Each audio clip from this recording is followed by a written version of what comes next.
May not. That's cool too. But don't do a number on yourself. Alright, gang. So let's get into it. What do you reckon? Let's go straight to the James article. What's the deal with the James article? What does James think about the difference or the issue of geographical location versus socio-economic limitation? Yes? That the socio-economic status is a greater influence than location on uni attendance. What do you guys reckon about that? Thank you, that's a really good reading. What do you guys think about that? Do you agree with this, John? Well, in reading it more, I feel like there's more of a relationship than he lets on, in the fact that it's not necessarily location, but the people that live in rural settings, it turns into them having a socio-economic problem with going to uni. Not necessarily just the location, it's the cost involved in going that far. Beautiful, that's a really good take. Excellent. Who would like to build on that? We kind of thought that it assumes that they can't afford it. Like it doesn't actually say they can't. It assumes that families, if they're from a rural area, they have a lower social. But how would you know? Like, do you know what I mean? Some families will be quite well off, like if they're from a rural area. Yeah. So it's a bit of. So that might support the idea that it's not just about where you come from, but what social and economic status you have. So that is aligned with this idea that the socio-economic is a bigger factor than the location. Does James ignore location as a factor? Not really. Kind of, he says one is more important, but he kind of links them as well, like how one can affect the other. Certainly a big factor is we've seen all these things on the board, issues of getting to places, having jobs, having experiences, going to museums, going to libraries, having internet. It is a factor, it's a big factor, but he says that it's not the only factor. You can't look at it in isolation. As you say, there's a relationship, right? Talk to me about it. What do you think? What do you think about this relationship between location and socioeconomics? I worked for a tractor spare parts company for 11 years. Whereabouts were you? Minto. Really? But you noticed for a lot of the time there was drought in New South Wales, and you would notice whether the farmers and things would buy new tractors if we'd had rains and there was money. Otherwise, they'd be repairing tractors and things. And to me, I link it, sort of think, well, if they don't have the money, if there's been drought and they don't have crops and they can't feed their animals, they won't have the money to, or won't think about sending their kids to uni and things like that. Where I was wondering if there is a change when they are supposed to do have a good season, or it does rain, or they do get the crops, or the animals are all fine. Whether that then changes. What do you reckon? Do you reckon it would change if they had more money? Usually when it's a good season though, they're getting more people on deck. It's complex, right? Yeah. Is it fair to say that everybody in rural locations are poor? No, this comes back to your point, guys, that it assumes that because you're in an isolated geographical location that you might not have the money. I don't know if James, I think James is agreeing with you, so they're saying, well, not everybody in rural locations are poor. And does rural only count as the remote locations, or does it count as places like Dubbo and Meaga? No, they use the term rural and isolated. Yeah. Oh, that's okay. I don't have that label. That's what I'm asking. Oh, it was in the textbook, I think. It was urban, rural, isolated. So they Yeah, but one about rural isolated. I think you gave yourself away. I know. No, I'm still interested in you. But is James talking about rural, or is he talking about remote? Well, I think this is the point. I think all your questions are really important because what they highlight is the fact that rural itself is a blanket term which ignores the diversity that exists within rural communities. Yeah?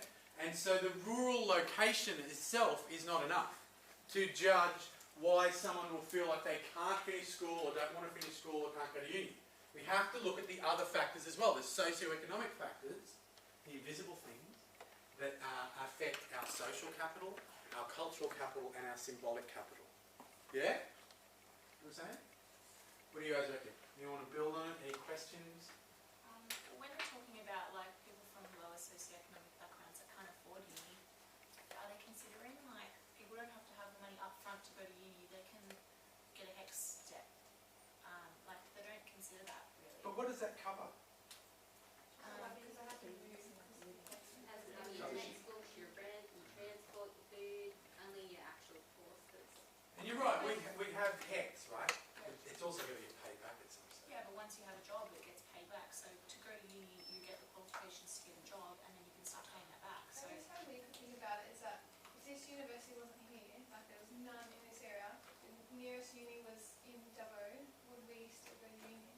would you yourself do Yes. that? Don't diss Dubbo, man. I know. So I just went this far away, like would we pack up our lives here and move all the way there to go to uni, or we just go, oh, that's too hard? Because I know I'd probably just go, no, I wouldn't go. Good So point. that would affect me. So that's probably what they're thinking. They're thinking, oh, well, do I really want to leave my life and come here? Like, because this is a strange place for them. So the location is a big issue as well. No one's denying that it's a big issue, and the fact that you and what you're saying is really important. Yeah, the fact that even you would say, "Oh, I'm not going to Dubbo," not because it's not a wonderful place. It's a beautiful place, but it's a long way away. But it's a long way away, and you're disconnected from your social networks. Remember, social capital has a value. You're disconnected from your support networks. It's going to cost money just getting there in your car or going there by bus and then setting up, and you can't just go home and get mum to do your laundry or, or dad to cook you some food, or it just doesn't work that way, right?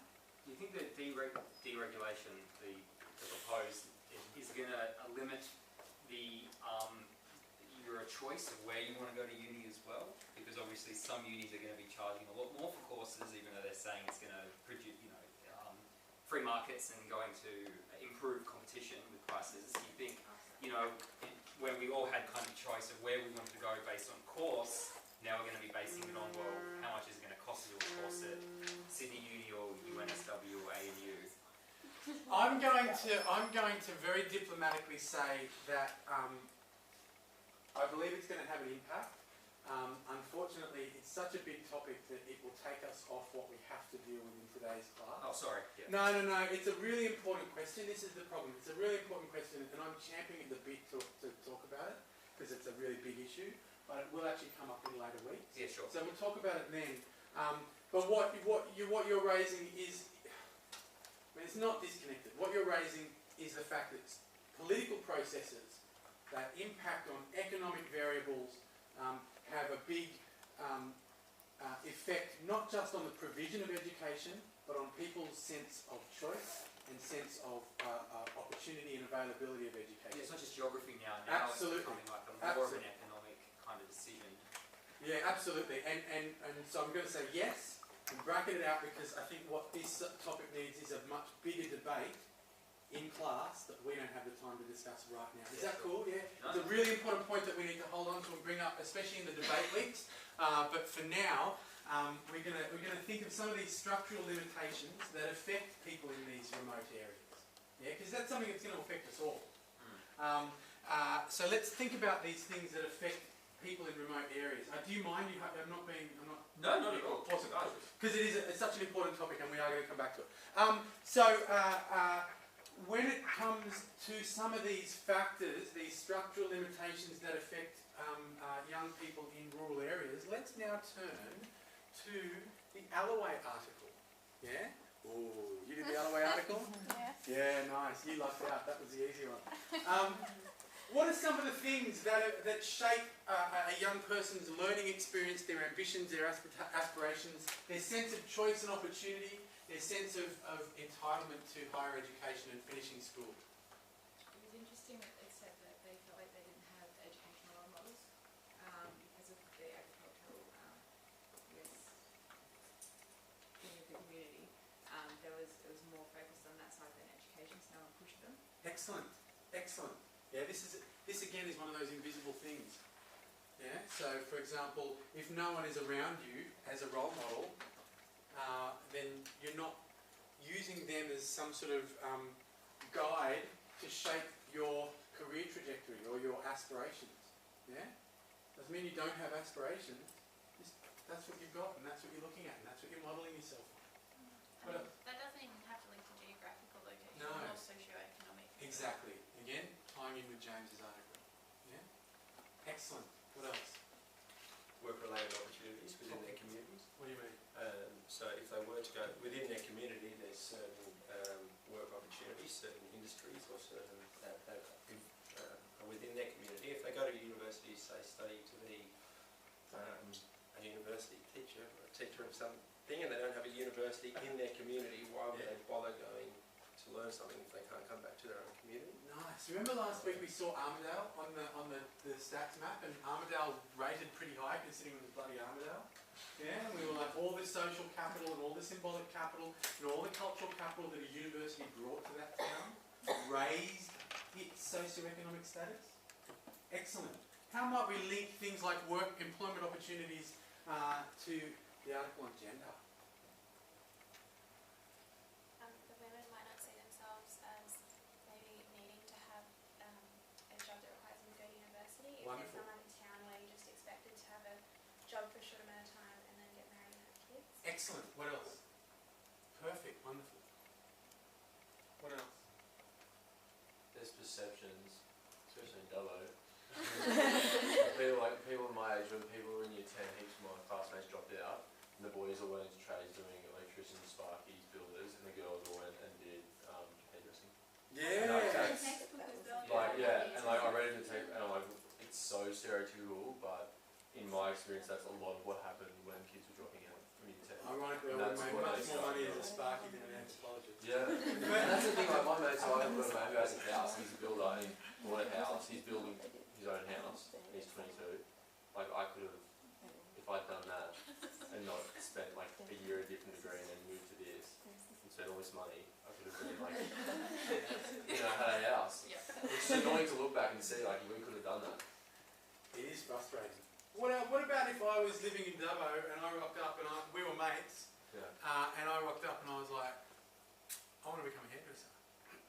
It's not, no, it's No, that's you, perfect. That's yeah, perfect. It's a like, perfect response. No, I'm not laughing. I'm laughing at what the response would be. Oh, okay. Well, That might be great. You'd be a because- hairdresser. Talk to yeah, you. like I love cooking and I did hospitality and art at school. And you can become a teacher, primary school yeah. teacher. Oh man. And like I did pretty well in the HSC and people were like judging me for doing what I'm doing. So these gendered norms place pressure on both men and women that shapes their expectations of what they can do, what they can't do, what they should and what they shouldn't do.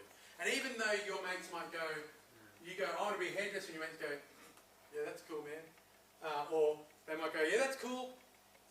You know, the words may say one thing, but the body and the face and the way that they treat you says something else. Okay? And these things are very subtle. They have an impact. These things form our habitus that shapes our dispositions, that shapes our experience of what we can and can't do, what we think we should and we shouldn't do. They're not conscious processes. They're everywhere. Yeah? Everywhere. Yes. Another kind of side to that is, so my friend's dad was a principal at Dubbo, and so instead of making the kids move to come to uni, he got a principal job in Outing Park, and so they picked up their whole family and moved them, which wasn't, it was hard for them as parents because they're leaving their lifestyle, but that meant the kids then had that urban opportunity to go to university and that sort of thing. Sadly, we're running out of time. What I want to do very quickly is, so I want you to, we didn't get a chance to really nut out these things that you can and you can't fix. What's important to recognise is that there are some things that you can fix. There are some things that you can have make a contribution to as a teacher. Yeah, you can you can help people with their sense of self-worth, for example, which ironically doesn't come from the self, and it comes from everywhere else but yourself, right? You can help people's access to information and experiences by bringing your experiences into the classroom. Sadly, one of my greatest teachers just died recently, and it was his funeral on Wednesday, and he was this amazing man with this huge brain and an even bigger heart, right? And what he used to do in the class, he travelled the whole world, he did all these amazing things, he knew everything. And what he did was he would come to the classroom and he would bring that world into the classroom through his art of storytelling, the musicality of his voice, the passion and the enthusiasm that he brought every time we sat and we listened to him. And it opened up my world and inspired me to become an anthropologist. It helped me realise that a teacher, a great teacher, can make a real difference in people's lives. Never underestimate the contribution you can make as a teacher in the classroom to shape the habitus of your students. But don't ever do it in ignorance of the broader socioeconomic and social processes that create very, very real limitations, structural limitations on people's opportunities in the world. Okay? Because it's hard for you guys at university. But it's even harder for people that are extremely marginalised. even though they may have the intellectual capacity to know that they could do this or should do that, at the end of the day there are these very strong structural limitations that get in the way. And as teachers, you don't want to place unrealistic expectations on students. You want to be able to help them get past those things without being ignorant of the fact that those things exist. Yeah? Does that make sense? I'm sorry that we ran out of time this week, folks. You did really, really well. You're bringing a really good sense of engagement to the readings and to the class, so I want to thank you for your contributions. We will pick up again next week. Do your briefing readings, but you're all doing it anyway, so it's all good. Any questions, just come to me. If you have any problems with the recording, please come to me as well. Thank you very much for your time. We'll see you later. Wow, man. Good class, eh? I love it.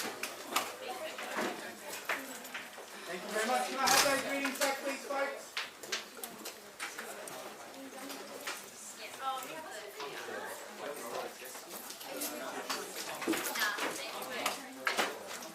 I do maths and Wednesday and then LE and ER. Oh, okay. Thank you, thank you. I was doing CM today, Okay, but I'm gonna head home now. I didn't do last year, so. Is it a waste of time? But then they changed it all to a Tuesday.